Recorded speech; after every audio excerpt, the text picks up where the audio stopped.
"What's the first entry of the fourth notebook?" she said. I thought. "Tuesday evening," I said. "May." She finished something in the workroom. I finished something at the kitchen table. We stood in a doorway. The city did what the city does. She almost smiled. My Playful Wife. Episode 27. The Notebook's End. Written by Mia. The third notebook ended on a Tuesday evening in May. I wrote the last entry and held the pen over the page for a moment afterward, aware that something was completing.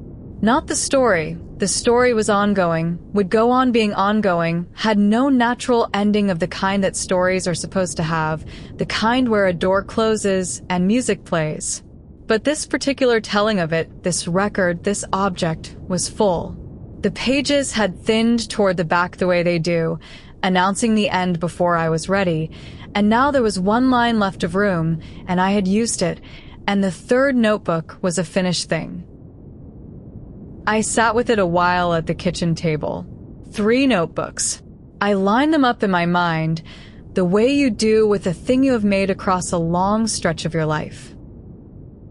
The first had been the year itself, written hot, written from inside the fire, in the worst of it and the slow climb out, the handwriting changing across its pages from the cramped tight scrawl of a man barely holding on to something looser and steadier as the months went. It was the hardest to reread, and I rarely did. It had the plastic stool nights in it, the things I was ashamed of, the whole raw and censored record of a man being broken and learning, by hand, in ink, who he was going to be about it. The second had been the aftermath, written warmer, the wedding, the letters, the settling, the long exhale of a year that had stopped actively trying to kill us. You could feel the temperature drop across it, the prose unclenching, a man writing from safety about danger that had passed. The third had been the one where I finally named the subject. Attention. Everything else is just the places I practiced. It was the calmest of the 3, the most deliberate, the writing of a man who had stopped bleeding onto the page and started thinking on it, a training log. I had called it the daily exercise of the one muscle that mattered. And now it was full, and I understood that I had been, across these 3 books and these nearly 2 years, doing for myself exactly what Saloni did with cloth and what she taught her 8 women to do on Saturday mornings, taking the unbearable and unholdable stuff of a life and making it into something with edges, something you could hold in your 2 hands and look at, and, by looking, survive. The notebooks were my collection. 3 volumes of the same single garment, taken apart and remade 3 times, each time fitting a little better, each time truer to the body underneath. Before I went to find her, I did a thing I had not planned to do. I took the 3 notebooks into the bedroom and opened the drawer of the bedside table on my side, where they lived now, all 3, the archive of the years, and before I set the third one down with its brothers, I opened the first one. To its first page. I had not read the first page in a long time. I avoided it, the way you avoid a particular photograph. The first entry was dated almost 2 years before. The handwriting was barely mine, cramped, pressed so hard into the paper the pen had nearly torn it, the writing of a hand that was shaking. I read it. I made myself read it. It was the night of the kitchen, or near it, the very beginning, and the man who had written it was in a place so dark that reading his words now, from here, was like hearing a voice come up out of a well I had long since climbed out of. He did not know, that man, whether he would survive. He wrote like someone leaving a record in case he didn't. He used words about himself and about Saloni that I would not use now, that I had not felt in over a year, that belonged entirely to the bottom of the well. I don't know who I am anymore, he had written. I don't know if there's a version of this where I'm still a person at the end. I'm writing it down so that if I'm not, someone will know I tried to be. I sat on the edge of the bed and read the words of the drowning man I had been, and I did not flinch from them, because flinching would have been a way of disowning him, and I would not disown him. He had done the hard part. He had survived the well so that I could stand at the top of it. Everything I had now, the doorway, the hand on the face, the woman singing her mother's songs into the next phase of her life, the brother and his wife, and the whole improbable durable family. All of it had been bought by that shaking-handed man at the bottom of the first notebook, who wrote so that someone would know he had tried. I owed him everything. The least I could do was read his words without looking away. I kept going. I told him, the way you tell a thing to a younger self who cannot hear you. You wanted to know if there was a version where you're still a person at the end. There is. I'm it. We made it. You can put the pen down now. It's all right. We made it. I closed the first notebook. I set the third one down beside it in the drawer. The two of them and the one between. The whole distance from the well to here laid out in 3 books, and closed the drawer. I found, going back to find her, that I was thinking about endings and how few real ones there are. Saloni's collections did not end either. Distance had concluded nothing.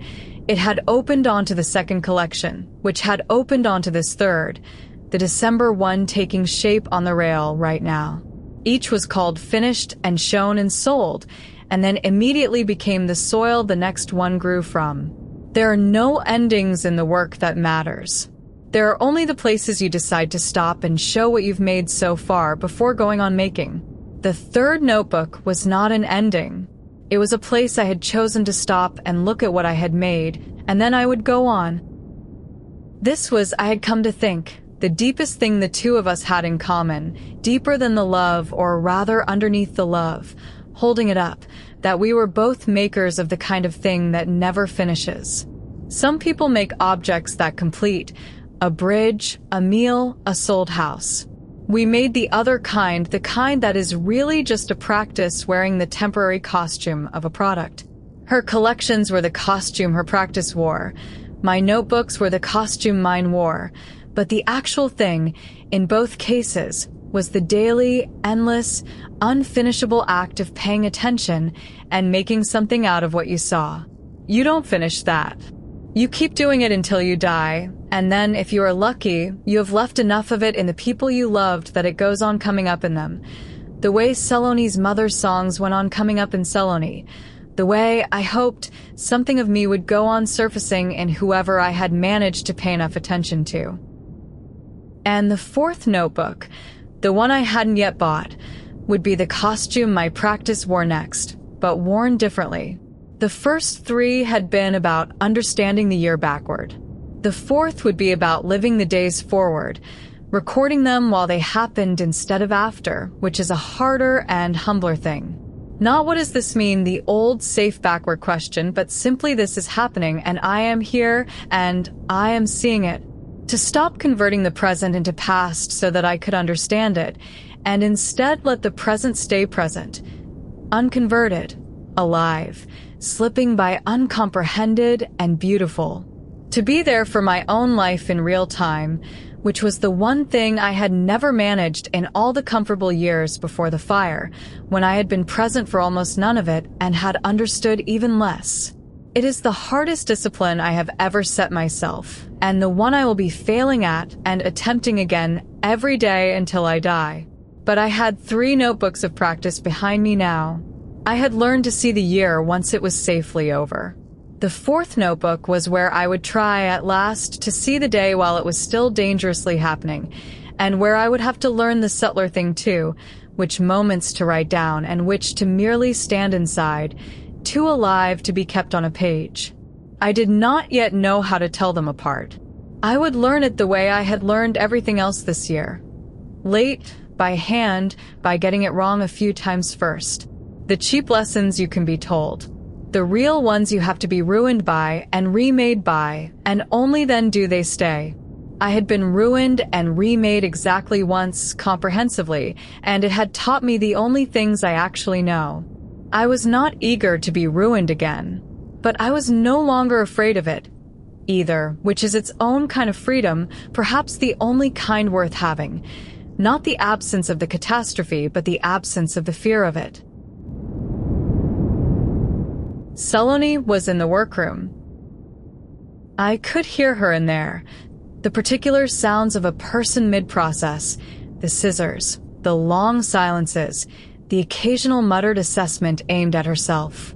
She was working on the third collection, the one that would show in December, its direction still not entirely clear to me, though I had seen pieces of its surface and submerge. We were each, that May evening, finishing something at our own end of the flat. She in cloth, I in ink. The same work, the same 2 a.m. despair, and the small breaking open words, conducted in our separate alphabets in our separate rooms, the marriage running on 2 parallel acts of the same making. I got up and went to the workroom doorway. I had learned by now how to stand in a doorway, when to speak and when to simply be a presence, when a silence was working and when it wanted breaking. I read the room. She was at a pause, not a depth. I could come in. She looked up. Done, she said. She could read it off me. The completion, the particular whether a finished thing leaves on a face. Third one, I said. She nodded. She set down what she was holding, the way she does when she's decided a conversation deserves both hands. 3 notebooks, she said. Almost 2 years. Almost 2 years. What happens now, she said. And it was a real question, asked the way she asks the real ones, with her whole attention. Not what will you do tonight, but what happens now? What does a man do when he has finished writing down the thing that nearly ended him and has discovered there is no end to write toward? I thought about it. I had, in fact, been thinking about it for days, feeling the 3rd notebook fill, knowing the question was coming. I think I write a 4th, I said, but differently. How differently? The first 3 were all about understanding it, I said, trying to make sense of the year after the fact, looking backward and turning it over and trying to get it to mean something I could live with. And I think I've done that, as much as it can be done. I understand it about as well as I'm going to, which is to say not completely, but enough. So the 4th one can't be that. There's nothing left to understand backward.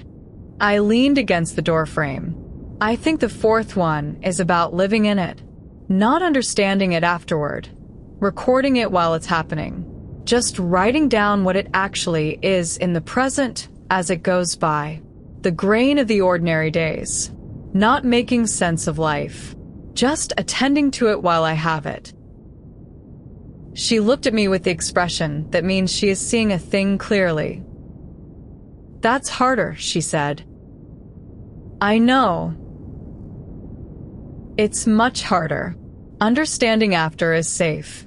The thing's already happened. You're just arranging it. Recording while living means you have to actually be there for it, every day, paying attention in real time, with no editing, no hindsight, no knowing how it comes out. She turned a spool in her fingers. You're describing the difference between a memoir and a life. The memoir's easier. The life is the hard one. I know, I said again. I think that's the point. I think understanding after was training for this. You spend 3 notebooks learning to see the year once it's safely over, so that eventually you can learn to see the day while it's still dangerously happening. The first 3 were practice. The 4th is the actual thing. She was quiet a moment, taking the measure of it. What's the first entry of the 4th notebook? She said. I thought. Tuesday evening, I said. May. She finished something in the workroom. I finished something at the kitchen table. We stood in a doorway. The city did what the city does. She almost smiled. That's it? That's the whole entry. That's the whole entry, I said. That's the new kind. No conclusions. No meaning extracted. Just what happened. A woman finished something. A man finished something. They stood in a doorway. The city did what the city does. The meaning's in the noticing, not in the explaining. You just write down that you were there and that you saw it, and that's the entire entry, and it's enough. And then, she said. She meant the next line. She meant, after the doorway, what does the entry say happened next? I crossed the small distance between us. I put my hand on her face, palm against her cheek, my thumb at the corner of her eye, the hold I had learned over 2 years, the hold of a man who knows that what he has is the direct result of the year he chose to live through rather than away from, that the hand on the face is a thing he earned by paying. And then we had dinner, I said. She leaned into my hand, the whole weight of her head given to my palm, the way you give your weight only to a thing you have decided to trust completely. Yes, she said. That sounds right. That's exactly how the entry should go. She closed her eyes, her cheek warm against my hand. She finished something. He finished something. They stood in a doorway. And then they had dinner. World without end. We stood like that for a while in the workroom doorway, the finished third notebook on the kitchen table behind me and the unfinished third collection on the rail behind her, the two makers meeting in the doorway between their 2 rooms, and I understood that this exact moment, a hand on a face in a doorway on an ordinary Tuesday, was already the first entry of the 4th notebook, was happening even as I stood inside it, and that the trick now, the whole trick of the rest of my life, was to be present enough to notice the entries while I was living them, rather than only afterward, in ink, when they were safely gone. I should write it down, I said, before we have dinner, the doorway, while it's still happening. No, she said, not opening her eyes, her cheek still in my hand. Don't write this one down. Just be in it. You can write the ones after. This one, just stand here and be in it. That's the 4th notebook too. Knowing which ones to live instead of record. She opened her eyes and looked at me, very close. Some entries you write, some you just stand inside. The wisdom's in telling which is which. So I didn't write it down. I stood inside it instead. The doorway, the hand, the warm weight of her, the May evening going blue in the windows, the 2 finished and unfinished things in the 2 rooms, and I let it be an entry I lived rather than an entry I kept, the first of the 4th notebook's particular kind, the unwritten ones, the ones that are too much alive to be set down and have to simply be stood inside while they happen. Then we had dinner. We ate at the table where so much had happened, the table we had toasted in April, the table where, 2 years before, a shaking-handed man had sat in the dark deciding which road to take. She told me about the peace she'd been fighting on the rail. I told her how it feels to finish a thing. It was an ordinary dinner, indistinguishable from 10,000 others, and that was its entire glory. I did not write it down. I sat inside it, as instructed, practicing the impossible discipline of letting a good thing simply happen without converting it to a record. Afterward, she washed and I dried, or I washed and she dried. I genuinely don't remember which, because I wasn't keeping track, because for once I was only there. World without end. Amen. To be continued in episode 28. The 4th notebook. Simbolo di copyright mia. All rights reserved. That was episode 27 of My Playful Wife. If this story is staying with you, the next episode is already waiting. Subscribe so you don't miss it. The complete book is on Amazon, and early episodes plus bonus chapters are on my Patreon. Links are in the description. Mia. Thank you for listening.